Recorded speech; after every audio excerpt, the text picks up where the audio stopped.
Welcome back.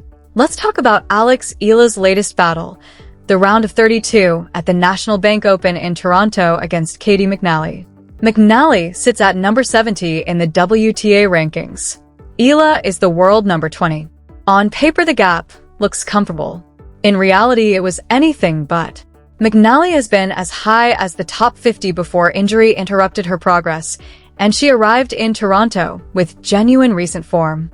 She had just upset Wimbledon champion Linda Noskova, an accomplished, high-level player, by staying with her through long, physical exchanges and refusing to go away.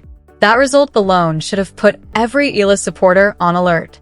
McNally is a tough, resilient competitor who thrives when matches get messy. She proved it again on Wednesday. The match opened with tension.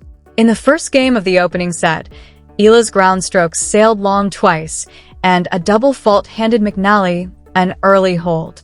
The American then held serve comfortably to move ahead 2-0. Eala's returns were finding the net or the alley. The rhythm that carried her through Washington and the early rounds in Toronto had not yet clicked. Then the turnaround began. Eala broke back in the third game with sharper returning and better depth. She started placing the ball with more purpose, cross-court, then down the line, forcing McNally to stretch. By the time the set reached 3-1 for McNally, Eala had already shown she was prepared to fight from behind. The next 5 games belonged almost entirely to the Filipina. She held serve cleanly, mixed heavy cross-court drives with flat middle-of-the-court strikes that the commentators praised, and kept McNally off balance. A string of unforced errors from the American, combined with Eala's improving first serve percentage, flipped the score. From 1-3 down, Eala reeled off 5 consecutive games to close the first set 6-3. It was the kind of response that has defined her recent run. Early trouble, then a clear tactical and mental reset. The stadium, already filled with Filipino flags and loud support, responded with the same energy that had marked her earlier matches in Toronto.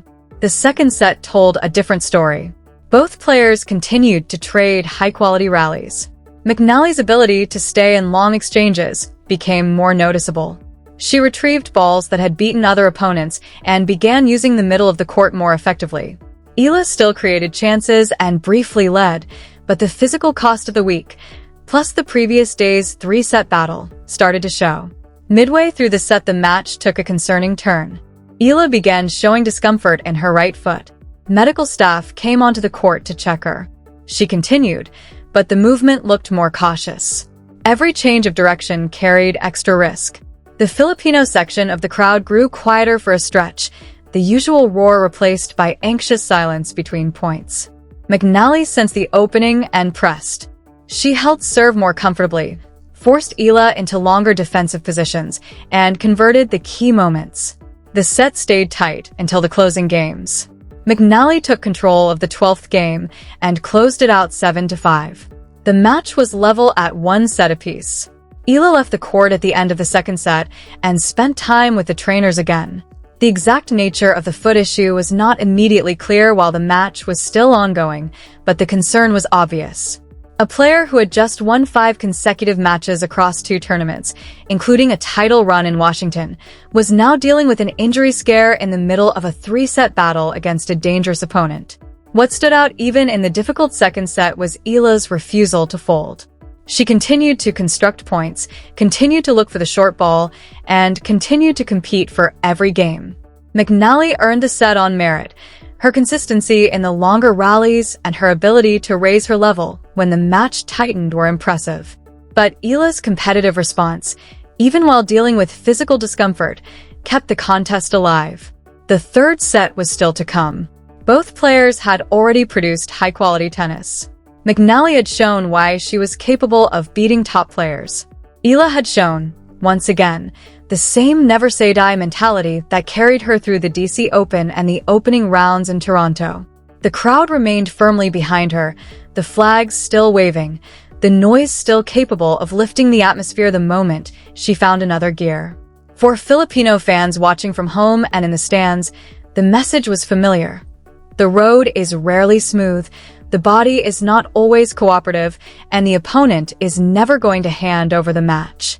Yet the response remains the same. Stay in the point. Stay in the set. Find a way. The first two sets had already delivered a full contest, early deficit, strong recovery, injury concern, and a hard-fought equalizer. The decisive set would decide whether Eala's remarkable summer continued or whether McNally's toughness would produce another notable upset. Whatever the outcome, the level of the battle was clear. This was no routine round of 32 match. It was a physical, tactical, and mental test between a rising champion still adjusting to the demands of consecutive high-level weeks and a resilient opponent who refuses to be written off. The third set was waiting, and the crowd was still there, ready to push her through it. If you're following every step of Eala's hardcourt swing, make sure you're subscribed to Tennis Diaries. Turn on notifications so you catch the conclusion of this match and the next chapter in Toronto. Drop a comment and tell us what stood out most from the first two sets, the comeback in the opener, the foot concern, or McNally's ability to stay in the long rallies.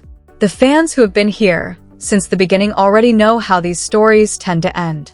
The rest of the tennis world is still learning. Tennis Diaries, where the ones who saw her coming stay until the final point.